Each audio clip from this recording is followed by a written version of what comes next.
Sekarang begini, ini ramalan cuaca tahun 2013, gunung es di Kutub Utara akan cair.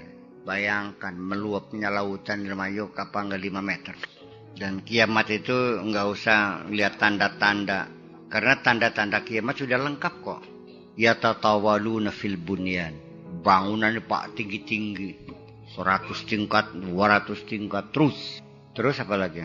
Kejahatan, pelacuran di mana-mana. Seorang ibu menjadi babu anaknya, ya kan? Itu kata hadis, begitu. Itu kan sudah lengkap belum? Ya mungkin besok, mungkin lusa. Ya siap-siap aja. Ya kalau tanda-tanda sudah lengkap, ya udah mau apa lagi? Segera bertobat. Wa ma amru saati illa kalamhil, wa ma yanzuruna illa sayhatan wahidatan. Hanya satu jeritan habis. Perepet habis. Ini dicoba big pipe itu, pipa besar. Menghantarkan suara begitu. Buang. Tembok tuh bongkar, rubuh dengan suaranya. Iya, bukan ledakan, bukan angin, bukan, tapi suara tuh. Ya terserah, ngandel lah, beli apa. Mau Imam Mahdi, mau Ratu Adil, mau Mesias, mau segala macam. Tapi itu apapun versinya, saya melihat ada manfaatnya. Untuk membangun optimisme pada diri kita. Ada harapan besok lebih baik. Iya kan? Yang nunggu Imam Mahdi. Ya berarti optimis. Ya kan? Iya. Berarti kapan akan ditegakkan keadilan. Yang gak ngerti ya percaya Ratu Adil ya silahkan. Gak ada masalah. Dan kalaupun tidak ada isu Ratu Adil. Tidak ada isu Imam Mahdi. Saya juga akan buat isu lain. Supaya kamu tidak putus asa. Taryono lah umpamanya. Akan lahir Taryono. Gitu. Menegakkan keadilan di atas bumi ini. Iya bisa saja kan. Al-Imam Taryono. Al-Muntazar. Iya itu. Itu selalu demikian. Jangan dikira bahwa itu sia-sia, tidak. Besar manfaatnya. Jadi hal semacam itu perlu untuk membangun public opini bahwa kita ada harapan untuk perbaiki. Ada harapan hidup kita akan lebih baik masa mendatang. Iya. Kalau enggak kan frustrasi. Ya iya. Ada harapan. Masih ada harapan enggak? Masih ada harapan. Kalau orang masih ada harapan, masih mau kerja. Kalau enggak ada, mari ya. Jadi hari ini kita telah belajar tentang apa? Rasa takut, khusyu'udzan, ya, berbaik sangka kepada Allah. Kesimpulan terakhirnya, harus kau ketahui bahwa apapun kebijakan Allah yang ditetapkan untuk diri kamu, itu adalah kebaikan-kebaikan Allah untuk kamu. Saking sayangnya, saking emannya. Hanya kamunya saja yang kadang-kadang misinterpretation. Ya, penafsiran yang salah. Semuanya itu saking sayangnya sama kamu. Kalau orang itu bedanya su'udzan dengan husnudzan. Kalau kita husnudzan, kita menjadi tenang. Tidak gelisah, tidak takut. Iya kan?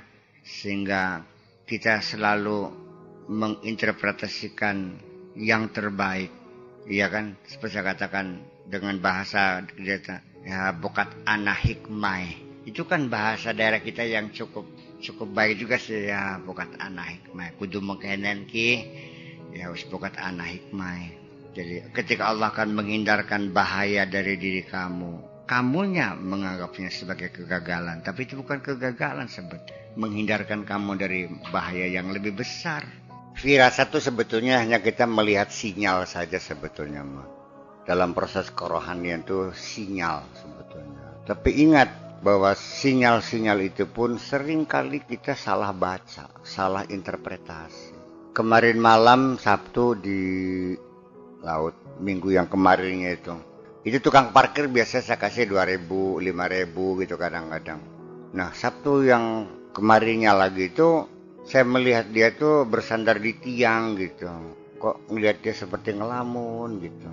Saya kasihan sekali melihatnya tiba-tiba itu. Akhirnya rokok uang. Saya kasihan melihat itu. Nggak tahu lah. Kasihan iba sekali. Akhirnya ambil uang 20.000. Gue lihat seket beli ketemu. Ketemunya orang 20.000. Nyamang untuk beras. Nah begitu Sabtu kemarin dikabarkan meninggal. Ini artinya bahwa sinyal yang saya tangkap tidak bisa saya interpretasikan. salah baca gitu, salah duga. Seperti juga pernah saya ceritakan bahwa suatu ketika saya naik mobil mikrolet, kijang yang pakai terpal di yang duduknya juga berhadapan-hadapan dengan jok kayu tuh biasanya. Saya duduk di paling belakang sehingga kaki kiri saya ada di luar kan gitu. Udah mepet sih.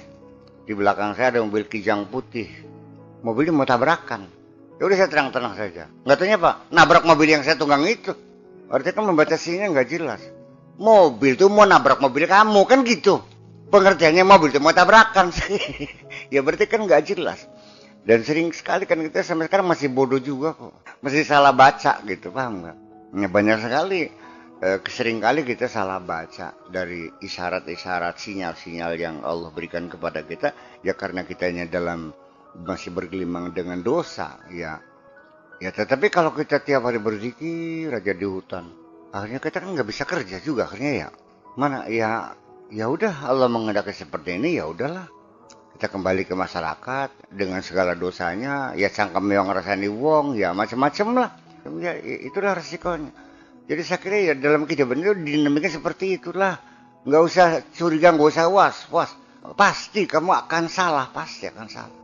Jadi yang penting mah sadar kamu kau selalu salah dan yang sering-seringlah minta ampun kepada Allah. Selesai itu aja kok. Kalau sudah makamnya para sufi, para aulia, ya sudah nggak bisa ngomong apa-apa. Paling-paling diam aja. Silakan aja tanya mereka. Jawabnya nggak tahu. Ini gimana? Duka, terang. Komunikasinya ya sudah tidak menggunakan bahasa lagi. Apa dikiranya kamu berkomunikasi dengan Allah menggunakan bahasa? Enggak kok. Ketika Allah bicara sama kamu apa dengan bahasa? Enggak. Ada hurufnya yang enggak ada dong. Tetap bila sautin wala harfin juga. Tapi kamu paham enggak? Paham. Jadi ini adalah persoalan-persoalan kehidupan yang sesungguhnya kalau Anda sadar sebetulnya, Anda terlibat atau tidak terlibat, punya keinginan atau tidak punya keinginan, enggak ada urusan. Alam semesta berjalan automatically sampai kehidupan yang ada dalam dirimu sendiri. Darah mengalir, rambut panjang, keringat keluar, sampai seberaknya, sekencingnya, setidurnya, sebangunnya, semuanya automatically.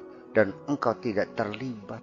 Apa Anda pernah melibatkan diri untuk memutar darah dalam tubuh Anda? Apakah Anda punya peran penting untuk memanjangkan rambut kepala? Sudah automatically bahwa rambut alismu sampai sekian senti akan berhenti sendiri, nggak usah dipotongin. Ya segitu juga panjangnya, nggak akan lebih. Bulu kelek ya panjangnya ya paling 5 senti, setelah itu berhenti. Dan dia akan tumbuh sendiri.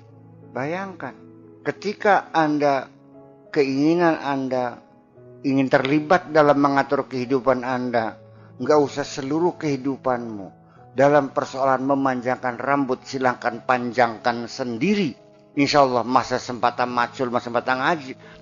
Artinya betapa bodohnya kita semua sudah diberikan secara otomatis. Tinggal ikut bergabung dengan otomatis saja. Kok nggak mau sih?